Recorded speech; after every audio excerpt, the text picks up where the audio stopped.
Hello and welcome to One-on-One with Ladies in Tech. On this episode, we celebrate ladies in technology by having them share their experiences in this unique field. W.Tec tells us that according to a youth survey issued by the National Bureau of Statistics in Nigeria, young men are almost twice as likely to have a career in computer science and technology-related fields as women. Well, with more women making waves in the Nigerian tech space, you can't help but be fascinated by their stories. This week, I had the pleasure of speaking with two of such outstanding ladies in technology.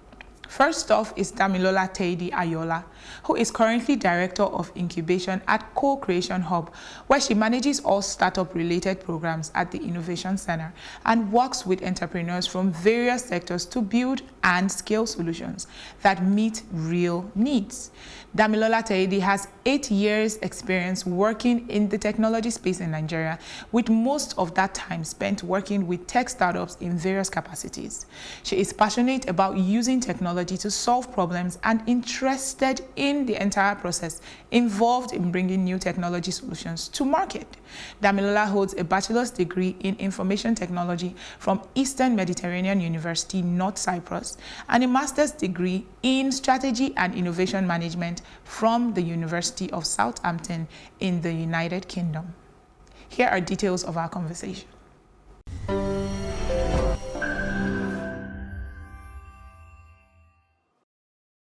So thank you, Damilola, for joining me on the show today. You're welcome. Yeah.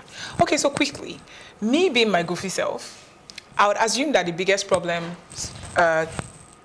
in tech in Nigeria, or people in the tech sector in Nigeria would be the problem of finding the most realistic problem to solve. Yeah, I mean, because there are lots of problems. But then again, what do I know? With 8 years of experience in this field, so tell me, what is the biggest problem anybody venturing into tech in Nigeria would have? So, I mean, finding a problem isn't a problem because we have so many problems in Nigeria, and problems present opportunities. So typically it's you finding a problem that maybe solves an issue for a large market. But core problems with tech, so if you're a tech entrepreneur or you want to start a tech startup, some of the key problems that we tend to face, or they tend to face, is funding. So funding to start, funding to continue when you start could be a problem. Talent is also an issue. Finding the right talent is quite difficult. I know there are so many people looking for jobs, but a lot of people are unemployable, so that presents a challenge, especially when you look at tech being some sort of new space, right? And then you also have infrastructure. So internet, where to work out from, power. And even when you solve problem for internet, you're also worried about your customers. Do they have internet? So if you're doing a mobile app or a web app, it's not enough that you have internet to deliver the service. Your customers need to have internet to receive the service. So funding, talent, infrastructure, are the three things. And then there's the market, but it's as a result of maybe infrastructure issues or funding issues or talent issues. But those are the key things. So I like the fact that we actually talked about this, because most people just jump into this. Well, I won't say jump. Most people have these ideas and they feel, oh my, it's going to change the world, I need to put it out there. And then they get in, and then next, 6 months, they're out because they really didn't consider the problems they'll be facing. So it's a good thing we actually address this. Cool. Okay, so next up, I'd like to know, of course, you sort of stumbled into information technology because medicine was your first love. Okay, so I also believe that to encourage more women and ladies to pursue a career in IT, you need to catch them young, especially for the women. So could you please share more practical ways Nigerian parents or Nigerians could encourage women or girls to go into IT? So, was my first love medicine? Well, yeah, I guess it was, because when I was much younger, I used to take like M&M and think that they're drugs and things like that, and say I'm doing injections. So maybe yes, but I also loved music. But anyways, I stumbled in IT, but then I fell in love with it after some time. I think for parents, the thing about parents is they want the best for their children, right? Definitely. So it doesn't come from a bad place when they say be a doctor, be a lawyer, because from what they understand, those are the surest jobs to get, or the one that would assure you of some sort of security in the future. So that's always their focus as parents. Otherwise, they worry. So I think the first step is, on one hand, for the parents to be able to understand what the technology space can offer their children, giving them examples, what you're doing now could, be aired to parents and they can see it. My mom wanted me to study electronics. Wow. And prior to that, she never brought that up. I know it's engineering, so she wants to be mama engineer at the time. But then it was a different kinds of engineering. And why did she do that? She met a woman on the plane, and the woman told her that, she's one of the 5 women in the whole of Nigeria who is in that field, and these are the opportunities. And she came home and she was just ranting and raving about how I need to be an elect. I'm going to be the 6th woman after this. So I guess the first thing is make them understand what's in the information technology space, all the various occupations that could be in it, success stories that have come out from it, so that they know that there's something sure for their children as well.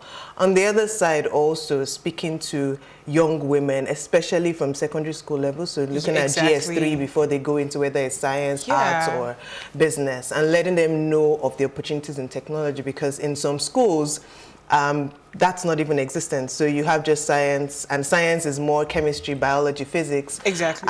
Which is fine, but then they need to know that there are different areas to technology that they can tap into should they want to enter university. So I've done a few things like that in the past, and you find out, so I went back to my secondary school and I was talking about it, and then you find out that a lot of them came out and say, oh, I actually wanted to study this, I wanted to study, but I didn't even know people used to do that. And my first thing to them is research, but also what I then shared with the teachers at the time is, when you have this kinds of gathering, get the parents to come as well. So we're not doing double work.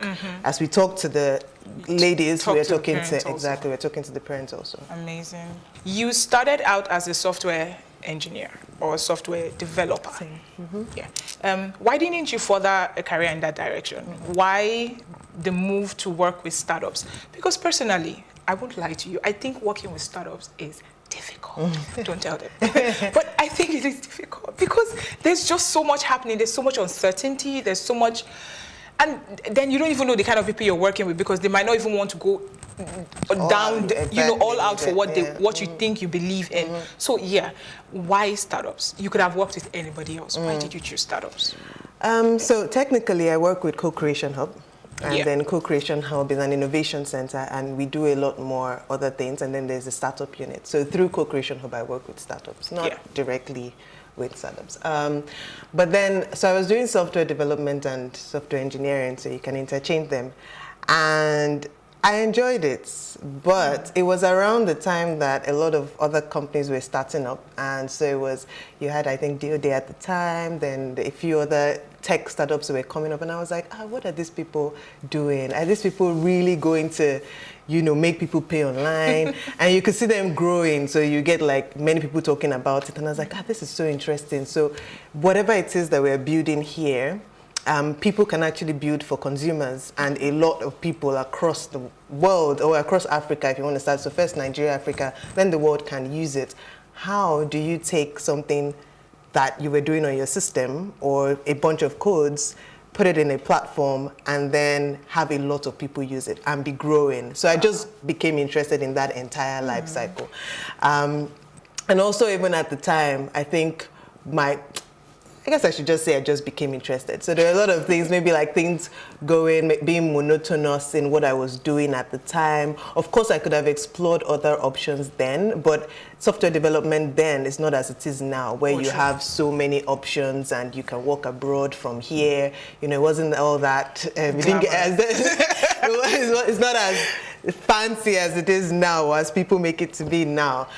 So a lot of my work then was, I was doing repetitive work. And every time there was a new tech startup, I'll be the one to bring it to the team. So I was pretty excited. So even when I moved from that company to work with CCHub after my master's, it wasn't, surprising to my former colleagues. They're like, okay, yeah, you're always talking about one startup or the other. We're always trying to figure it out. So yes, it is difficult working with startups because of the uncertainties and everything, but it's also rewarding, especially when, for me, I'm very much interested in seeing something come out of where you've made it to a lot more people and affecting their lives as well. So, what major problems do you think women in technology, especially in Nigeria, face, and what possible solutions would you prefer? So I would answer this question from my own point of view. So just to put it out there that this is not a general opinion, because I feel like everyone faces different challenges based on like where they work or who they work with or what they are doing. So tech entrepreneurs could face different challenges from me working in tech. I've been fortunate to work with different companies that are very, they believe in diversity. So I never encountered too many issues. But I think for me, so I'll move on to say maybe the solution/problem. Okay. I don't think we have a lot of women in technology. So if there are issues faced by different women, when you have people come together and there's power in numbers, right? You can speak out more and say, okay, this thing should change and this thing shouldn't be this way. But if you don't have that amount of people, then even when one person is talking, it can be difficult. So currently there's so many programs or things for women in tech, and then there's still the struggle, especially when you look at tech entrepreneurs, there are not many women. And so there's still the struggle to even get more tech entrepreneurs on board. And I feel like we need to do something about it and put more women in tech, or let them know about the possibilities in technology, from working in tech to actually running tech businesses. Because now everyone is focused on women, so there are lots of opportunities. But beyond that, so that our collective voices can be heard on different issues that different women face, from whatever angle it is. And I also think it would be nice to put out, or it would help to put out information about these opportunities that we've mentioned it like twice during this conversation. It would be really helpful to put them out there, because you have people searching. We do put out those opportunities. I don't actually even think that's the issue anymore. Like I used to think that was the problem, but we put out call for applications for things at CC Hub. And you get 95% men applying. Maybe if you then put out, so what I heard from someone is if you put out something directed at women, you get women apply. But it shouldn't be that case. It's not many people that would create special programs. And we shouldn't go for special programs. It's a very plain field. And so they miss out on a lot. So you put out, in fact, there are applications that have come to us that is for, men and women. It's not specific. But they would always, you find that some of the partners would say, please, if you could push it out to the female crowd a lot more. So putting out the opportunities is not actually the problem. I'm still trying to figure out what it is. There are a lot of women in entrepreneurship as a whole, like running businesses and running them well. So when it comes to tech entrepreneurship, I guess, that's where the issues are. And it might go way back to people not going into tech, taking tech courses from the beginning. So more men than women do that from the beginning, which is why I mentioned before that going from the secondary school level might be a good thing to do.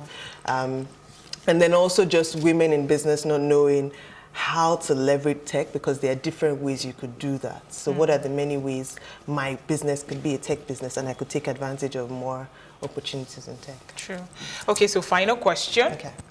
We have the Tech Women Lagos coming up, which I am personally excited about. Me too. The portrait series, I'm so excited about it. So what do you hope that people will see when they attend this, when they go there to look at these pictures? What do you hope that they'll see from being part of this? I hope that they will see like an opportunity for them. So if I don't know, maybe the young people that would come would be able to see that this is someone that has done this in this particular field, and I can do it as well. And so I want them to be able to see the opportunities. I want them to see that it's not what they heard about. So a lot of things we heard back in the days is just for men, tech is for men. If you're a woman there, you won't have time for yourself or anything, And I want them to be able to see that we have time for ourselves, probably more than bankers. I saw what you did.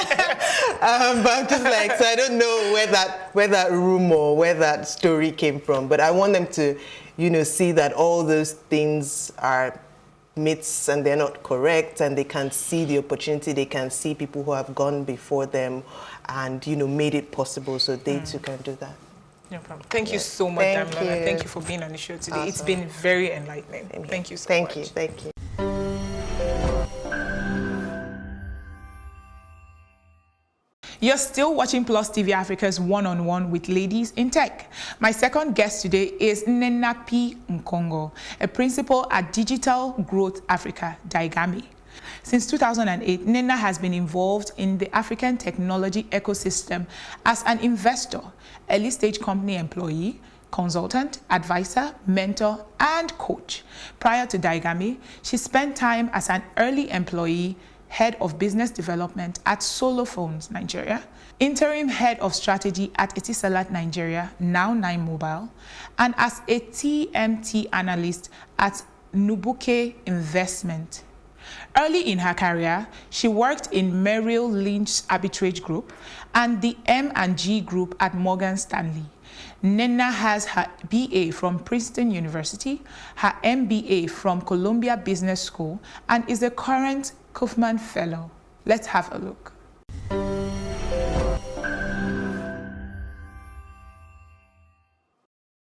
Thank you, Nnena, for joining me on the show today. It's a pleasure having you here. Buki, thank you very much for having me here. I'm excited to be part of this Tech Women in Lagos series. And yeah, let's chat. Let's chat. Okay, so first off, say you were playing a role of an investor, which is, of course, one of the many roles you've played over the years since 2008. What would be your biggest fear or source of worry when investing in a startup, especially a tech startup in Nigeria? So I'm currently also an investor, so this is what I worry about every single night. I worry that I have that the business won't succeed, but I think it's a natural worry. It's not a specific Nigeria worry, but when you invest in early stage businesses, there's a high probability that something's not right. So I think if you're not willing to take that risk, you shouldn't be in the game. I think in terms of Nigeria specific risks, I don't see Nigeria as being particularly more risky than other African countries. Look, there are challenging or dimensions of the environment that are more challenging in Africa than in the US, but I've chosen to play here. So the fund that I work for, Digital Growth Africa, is only focused on Africa. So if I didn't like African risks, then I shouldn't be doing what I'm doing. I think that's the primary thing, is to pick great founders. But the reality is that most businesses don't succeed. And so I think you have to back founders that that are able to respond to their environment, because things always change in emerging markets. Change, constant. Yeah. And make sure that they respond. And if you have a good relationship, you trust that they will do the right thing by their investors, then that's fantastic. Good. Okay, so I have another question, also hinging on your role as now a consultant and an advisor. So say you wanted to encourage an investor to invest in tech in Nigeria, for example.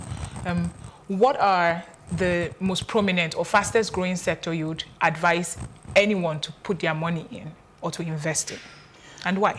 So I think that over the past few years, there has quite rightly been an emphasis on financial technology or fintech. You can't sort of open up any kind of newspaper or blog without reading something about fintech. I think it's really because there is an increased recognition that there's a lot of opportunity in the sector and that the addressable market is really large. I think what I would advise anyone to do that's interested in putting their money in any sector in Nigeria is to look for a really, really strong founding team with a history of execution, no matter the stage. And then you're looking for people who are solving a problem that they have some kind of unique insight into, and that has the potential to scale. And I think if you can do that and build up a relationship of trust with the founder, then those are the things that you should be looking for, rather than coming from a top-down approach where you're saying, I'm only going to look at one sector or another. True. But that's my approach. Well, that's nice. Okay, so like many other investment companies or investment opportunities that people get, you have procedures to be able to assess whatever help you can get from them. So what does a tech startup have to do to get the attention of DiGAME? That's a really great question you've asked. I think sometimes founders think that an investor is an investor. And just like when you go into, I don't know, the supermarket, and there are many different types of juice. You can buy orange juice, you can buy apple juice, you can buy all different types of juice. And while they'll all quench your thirst, they quench it in a different taste. Oh, definitely. So investors are the same. My kind of investing is we focus on technology-enabled growth in Africa. So I don't invest in the earliest of startups. I tend to invest in businesses that need our capital to scale. And they typically have been around in business for a few years and are looking for our money really to expand. So these high-growth businesses, tech-enabled in terms of sector, and my company, DiGAME, we typically invest between $2 and $10 million in these businesses. Wow. So, and we're minority investors. So, you know, someone who's looking for 20,000, if they approach me, even if it's a phenomenal idea, it doesn't fit in with the flavor, one could say, of investing that I do. But there are other people. So I think I would also encourage people that are in the tech sector and are building businesses to spend just as much time understanding who the likely backers of your business could be at the stage of its development. True. So there's actually a lot of work to get done back end before just coming out with, because what you see is most people come up and say, oh, I have this idea. It's great. You need to just listen to me. And then I go for these events where you have people pitching ideas. And then you look at this and it actually sounds nice, but then they don't do the background work of being certain that these ideas actually would stand the test of times, or to be sure that at least you don't have a million other people doing the same thing you're doing. You're right. And those people that are unprepared typically don't get funding. But I would say that ideas are easy, but execution is difficult. And globally, we are looking for people who do, with whatever resources they have. So it's always more impressive for someone who says, you know, I, for example, didn't have full, money to build a full product, but I built a shell website, and this is how much traffic was directed. We said, wow, you've got millions of people to come.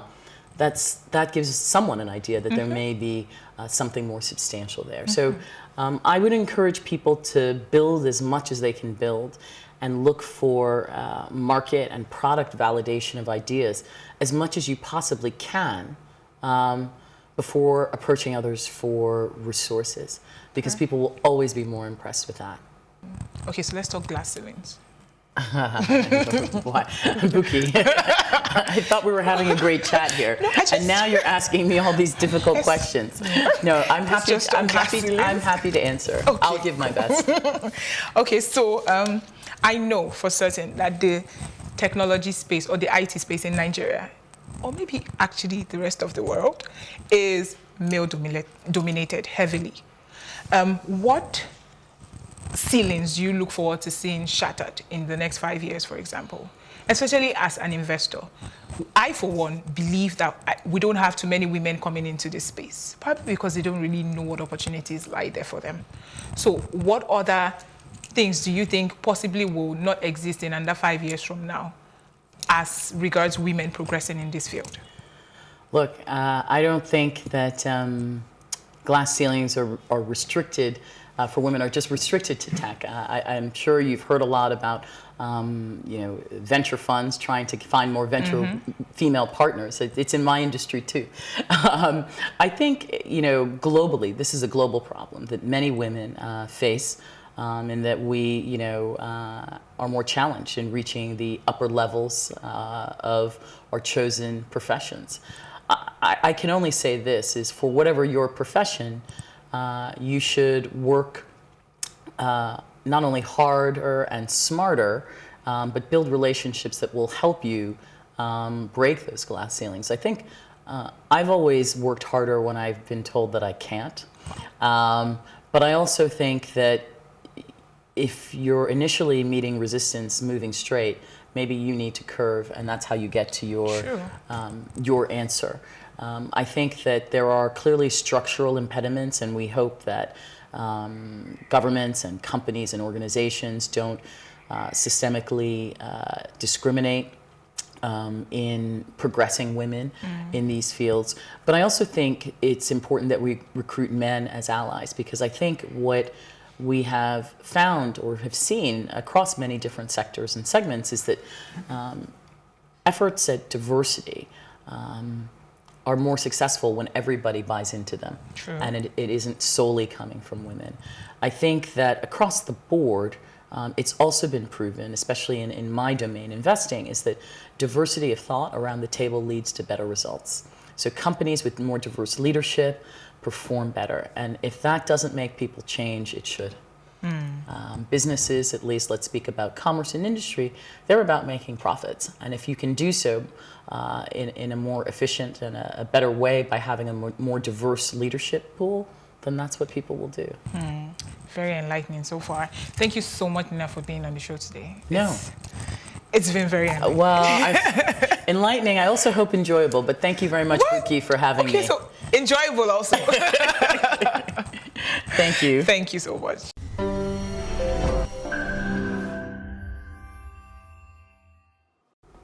And that's our show today. Please join us again for more episodes. Remember to follow us at Plus TV Africa on Facebook, Twitter, Instagram, and LinkedIn. And do subscribe to our YouTube channel at Plus TV Africa. My name is Buki November. Do have a lovely day.